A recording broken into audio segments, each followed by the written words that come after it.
Bienvenidos a este nuevo bloque de Poder y Dinero aquí en Americano Media. Creo que tenemos una entrevista a Fabián súper interesante, ¿verdad? Sí, niño periodista, corresponsal de guerra, ha estado en lugares muy críticos, Haití, y si no me equivoco ya 2 veces en Ucrania, no como muchos corresponsales que mandó algunos medios de prensa que en realidad eran más casi la frontera polaca, ¿no? Sino que Joaquín se ha adentrado profundamente en el conflicto, lo ha cubierto para Infobae, a nivel de textos, a nivel de imágenes. La verdad que creo que es una de las mejores coberturas que se han hecho desde América Latina sobre el conflicto. Bienvenido, Joaquín. Bueno, muchas gracias por tus palabras, Fabián, y un gusto estar con todos ustedes. Un placer. Joaquín, obviamente fuiste un observador privilegiado, has sido 2 veces, una muy al inicio del conflicto, me acuerdo de nuestras charlas allá por el 24 o 25 de febrero del 22, cuando todo era incertidumbre, y esta vez has regresado ya con casi un año de diferencia. ¿Qué balance haces comparando estos 2 periodos? Bueno, para mí fue completamente distinto a nivel personal como a nivel experiencia de cobertura, ¿no? De lo que veía en terreno. Primero porque el año pasado yo llegué a Ucrania el 26 de febrero, 2 días después, 27 ya estaba en zona complicada. Entonces, lo que sucedió en el 2022 fue ver cómo un país conmocionado, que no esperaba eso, entraba en guerra a gran escala en todos lados, cómo todas las ciudades se adecuaban a las alarmas, a los bombardeos, era como la gran conmoción, ¿no? El shock fue vivir con ellos, el shock de entrar en una guerra, y para mí fue como esa representación de cómo reacciona la sociedad ante una situación tan extrema. Un año después, lo estoy haciendo como muy resumido, pero para ir a ese contraste, un año después lo que vi fue un país que ya está adecuado, ya está acostumbrado a la guerra. En Kiev la gente va a trabajar, hay tráfico. Para mí la imagen más clara es que hay embotellamientos en Kiev de gente que va a trabajar o que vuelve a su casa, más allá de alguna que otra alarma o bombardeo. Y la guerra está recostada bien clásicamente sobre un frente de batalla. Entonces, para ir a sentir la guerra hay que ir hasta ahí. En mi segundo viaje fui hasta el Donbass. Yo creo que la segunda cobertura fue como más profesional de cómo hacen la guerra los soldados ucranianos ya con un año encima, ¿no? Porque cambió mucho para el ejército ucraniano lo que era la guerra. Hacía un año donde no había ningún tipo de acceso, donde acceder a los lugares, a los puestos de artillería o a las misiones era imposible. Un año después ya están como muy profesionales y uno puede espiar un poquito más cómo hacen la guerra los ucranianos.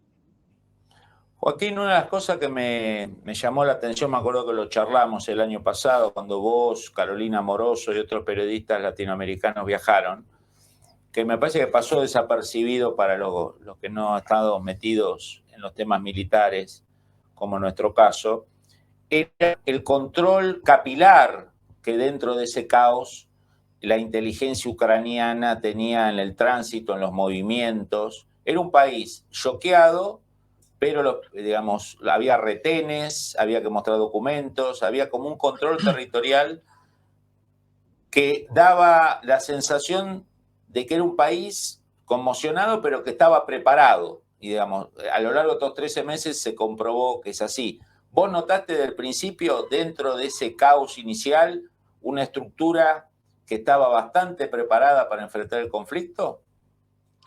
Sí, absolutamente. Esa capilaridad de la que hablás se veía, si bien la sociedad civil, más civil, estaba conmocionada, ¿no? Hablo de los niños, de los ancianos.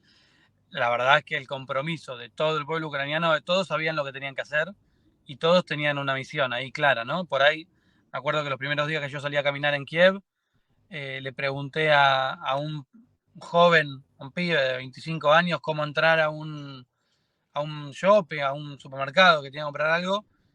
Me miró y me dijo, pero vos quién sos. Me preguntó el nombre, me dijo, mostrame tu documento, tu pasaporte.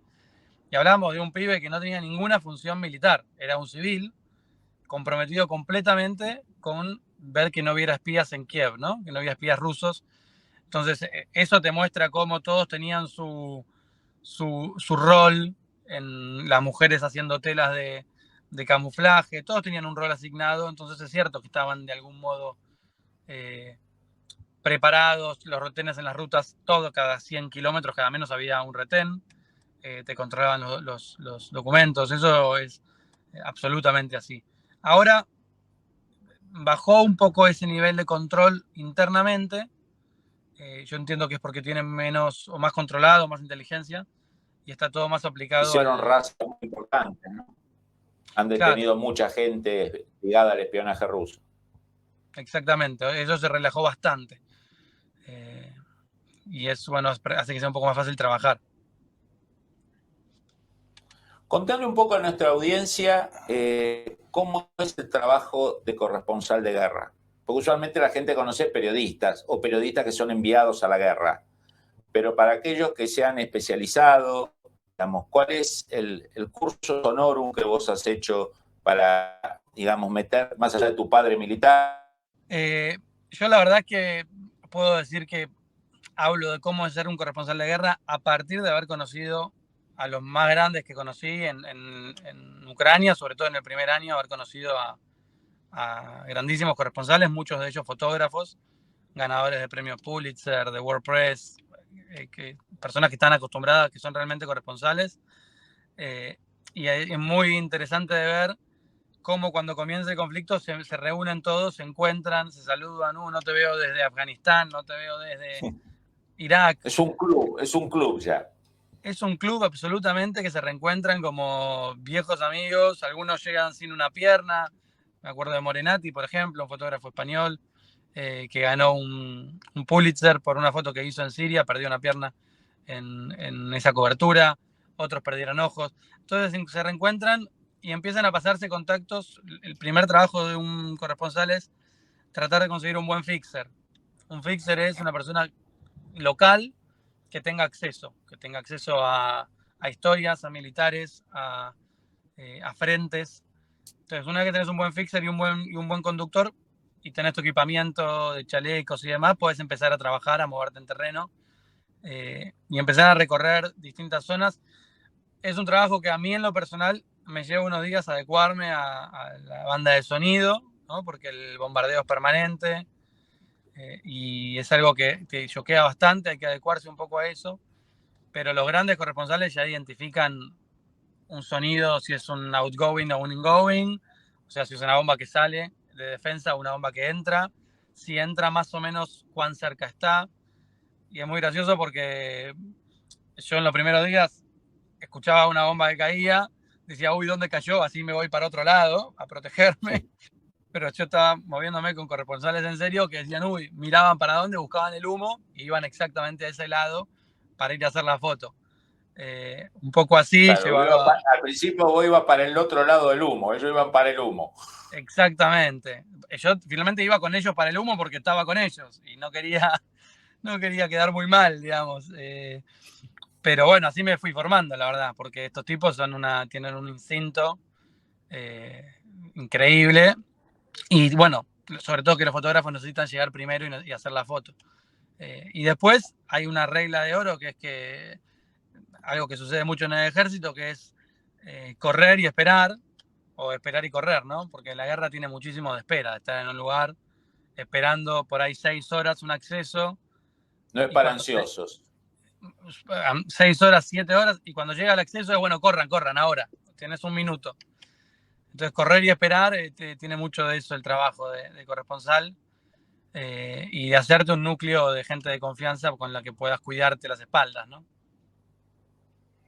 Joaquín, la verdad que es impactante lo que estás contando y uno se imagina en esas imágenes que estás compartiendo, esos momentos deben ser muy conmocionantes. ¿Qué fue en tu experiencia individual lo que más te impactó? ¿Cuál es hasta ahora, ¿no? En este año y pico, la imagen o el recuerdo más fuerte de todo lo que viste?